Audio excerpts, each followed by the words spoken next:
It was real stiff. Watch this. All right, I'm going to stop the video right there.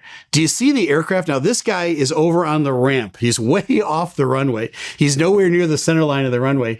And he's taking a video of this aircraft coming in. And the nose of this aircraft is still to the left of where he is. So they're looking, the perspective of the cockpit is out this way and the runway is out this way. So these guys are looking out here, but they're having to turn their head all the way over here to see the center line of the runway. This is an incident where if you're captain of the airplane, you might want to give the airplane to land to your first officer who's got a better perspective looking out his or her window than you do looking over the top of their head. This is one of the most dramatic crosswind crabs, it's called, I've ever seen. And it gets worse. Watch. Look at that. They crab even more into the wind. This airplane is almost literally sideways as it's coming down towards the runway. Very, very scary. Very, as one of my teenage boys says, very uncomfy. Okay, very uncomfy. And they're coming in. Now, what are they going to do about this? At the last minute, they're going to kick a bunch of opposite rudder. So if the nose is off to the left, they're going to kick in some right rudder. That's going to bring the nose around.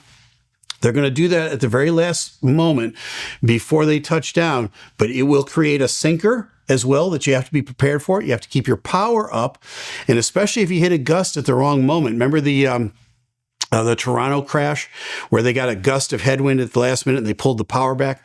All of those things are factors that come into this. And again, the level of experience of the pilot here is critically important. That's why the more experience you have, the better in a situation like this. I'm not saying that they're unexperienced. I'm just saying the higher level of experience you have, the better, because you've been in something like this. And there's that gut feeling that you get right here, that feeling that says, you know what, this is it's a little too uncomfortable for me. I think we need to go someplace else. And you hit the toga buttons and you go around and you go land someplace else where the winds are more favorable. But these guys are going to John Wayne it. Here they come. Watch this. Still crabbing, still crabbing, still crabbing all the way in. Look at this. They're sideways to the runway. Now he's starting to put in that right rudder. He's bringing the nose around, right rudder, right rudder. He's going to know, but he's getting a sinker. Boom, right there. Look at that.